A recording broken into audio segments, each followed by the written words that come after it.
scribbling notes here, trying to. I the TV on, trying to watch all the games, but as we speak, I don't have. I had them last week against Boston. I don't have Toronto right now in the first 4 games. I'm through till Tuesday, so I'm watching other teams, but I'm paying attention because I certainly plan on having Toronto next round. Right.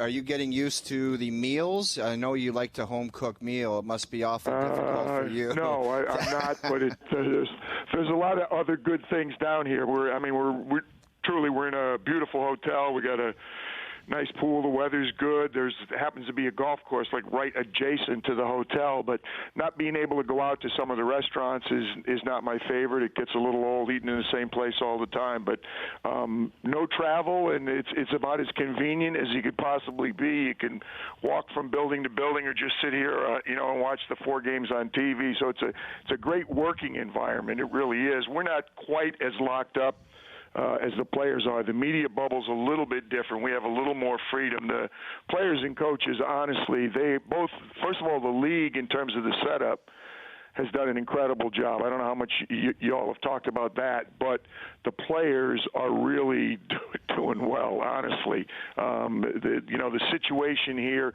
first of all, they're concerned, and particularly with what happened with Masai, as unfortunate as that is, as ridiculous as that is, it gave particularly the Raptors something to talk about. A real concrete example of some of the many things that are wrong and need to be addressed. So that was good, and the players have really focused on that. The social awareness has been fantastic. But the sacrifices they're making, the rules that they're living under, and how long, particularly a team like Toronto, may be here, and the fact that they're willing to do this and perform the way they're performing, it's really impressive, honestly. I know you kind of watch it on TV and you say, well, it's nice they're playing. It's when you're here 24/7, as long as these guys have been here, and Toronto's been here longer than anybody because they came down first. It's really impressive, both from a league standpoint, the way it's been set up, and the way the players and coaches and teams have bought into this, make this happen. Well, you wouldn't know once the Raptors get on the court how difficult maybe life can be, or how different their routines are. They seem to be very comfortable down there, and they were 7-1 in the bubble games, the seeding games, and they're 3-0 out of the chute here against the team. They're making it, and again, they're dinged up. There's no question about it. But as hard as Brooklyn plays, I guarantee you, if they're playing a lot of the other teams that are here, they're going to steal a win. And you've seen that already. 4 of the 8 series split the first 4 games, and it wasn't the 4-5s that everybody expected. We got 1-8s and 2-7s split in games. So their focus has been great. Nick, as always, has done a great job. But the Raptors literally have been the most impressive team so far. When you look at all the work, the body of work, the seeding games, and so far in the playoffs in Orlando. PJ, we were talking about Brooklyn's mindset going into the next game. As a coach, is there anything you can say to your group or do you even address them, or do you just say, guys, it's up to you, do what you want with it? Because it can't be a good feeling in there, and they probably know what's coming up. No, they know, but I think if you've watched Brooklyn at all, particularly I shouldn't say particularly in the seeding games, they impress people, they surprise people in the seeding games the way they play. Now, bad enough they were undermanned. You take Joe Harris out of it, it makes it even worse. But I don't think it'll be a problem. These guys like playing for Jacques Vaughn, and it's very obvious. If you've watched some of the other games, you don't see teams playing with the same fire that Brooklyn's been playing. Down 3-0. In this bubble, and knowing that you're probably going home very shortly, that's about as challenging a try to get up for a game as you could have. And of course, the obvious thing, I'm not saying Brooklyn would have won, but if this game is in Barclays, it's a little bit different. So taking the home court out of it, playoffs was always about let's grab a split. If you were the road team, the underdog, let's get a split on the road, and then we come back home, and that's out the window right now. So it's like each game is we're going back, and we're playing in 1 or 2 buildings, and we're playing a team that's frankly significantly better than us. I think Brooklyn will play better than most of the other teams are going to play that are facing a 3-0 deficit. But let's be realistic. They should know they can't win this series. And I think if the Raptors have the right focus, they'll take care of things. And they'll also look at, a little bit extra rest, because it is a different playoffs. Yeah, the good news is there's no travel, and that's fine. But playing every other day is not easy. That wears on you after a while. So I think the combination of being here and the possibility of rest, and let's look ahead to that next series, I think Toronto will take care of business. With PJ Carlesimo, ESPN NBA analyst, the Raptors winning Game 3 earlier this afternoon, 117-92. Game 4 goes Sunday right here on TSN Radio. When you compare and contrast just the starting five, the big boys of this year's team to last year's team, the obvious omission this year is Kawhi. We all know what he is, what he represents, how great of a player he is. But you look at the backcourt, Danny Green started pretty much every game last year. And I would say the backcourt of Lowry, VanVleet is an upgrade over Lowry and Danny Green. So, yeah, they take a step back in terms of talent, but in terms of the full scope of the team, the way they've been playing, it really hasn't been much of a difference year over year. So how confident are you in this team, PJ, going on a serious run here? I'm very confident in them just because they've been good all year. They have the second best record in the entire league. Right. They've been good all year. A lot of people, and I don't know that I wouldn't put myself in that same category, expected Toronto to be good, but they didn't expect them to be this good, frankly. I think Pascal's gone to another level. I think Marc Gasol, particularly down here, he looks excellent. Fred's a completely different player. That's not fair. I loved him. What you used to call the team, the bench mob or whatever the nickname was a couple of years ago. Yep. When I had them in the playoffs, I loved him.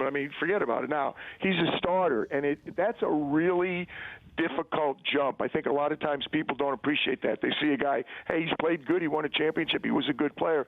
He wasn't always playing against the frontline guys. When you're a starter and you get bumped up a notch, and literally everybody on this team has been bumped up a notch, even Kyle, as great as Kyle is, Kawhi was the man last year.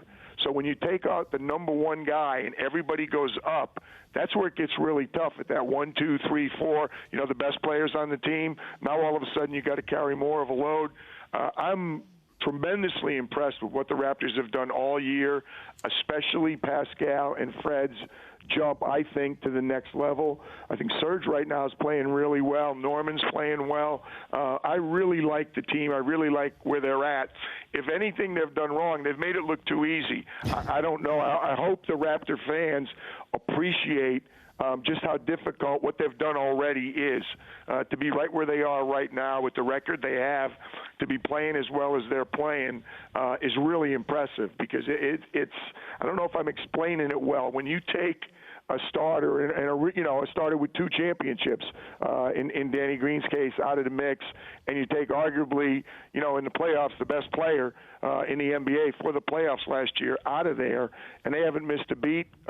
Very, very impressive.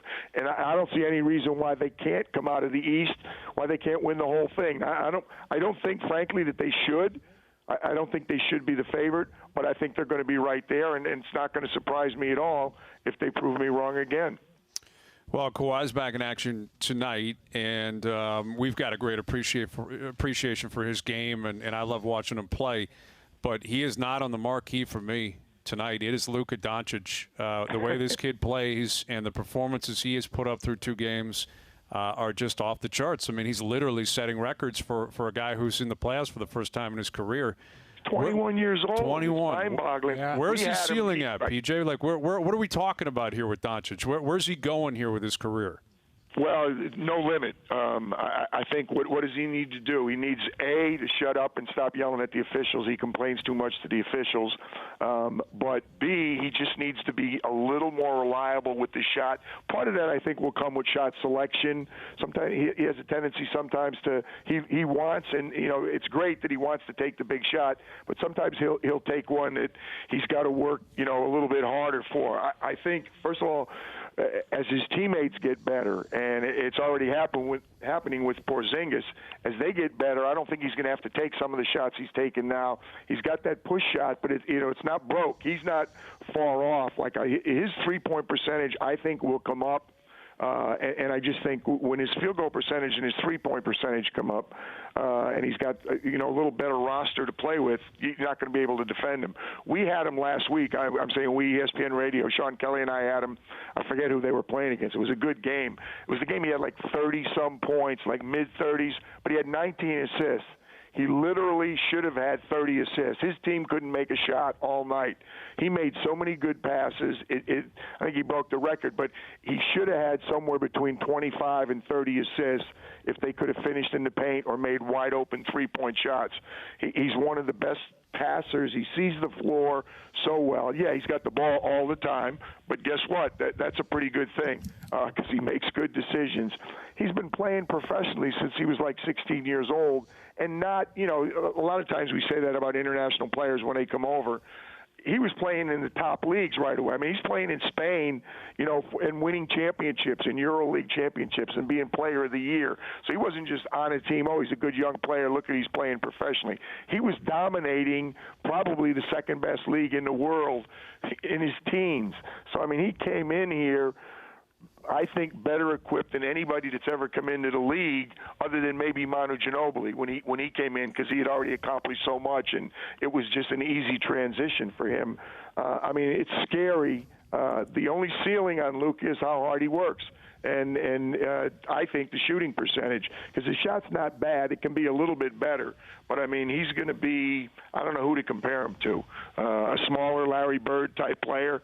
I mean, he's so good. He sees the floor so well. He's such a great passer, and he literally is so confident, and he wants to, and he will make and take big shots at the end of the game, and a lot of people won't do that. He does it all right now, and he's 21 years old. Yeah, it's pretty incredible to see. Be safe down there. Enjoy yourself down there, PJ, and try to get out, man. Try to get out for a dinner somewhere. I want to get back to Toronto, man. I miss the restaurants. I miss the people in Toronto. Thank you, guys.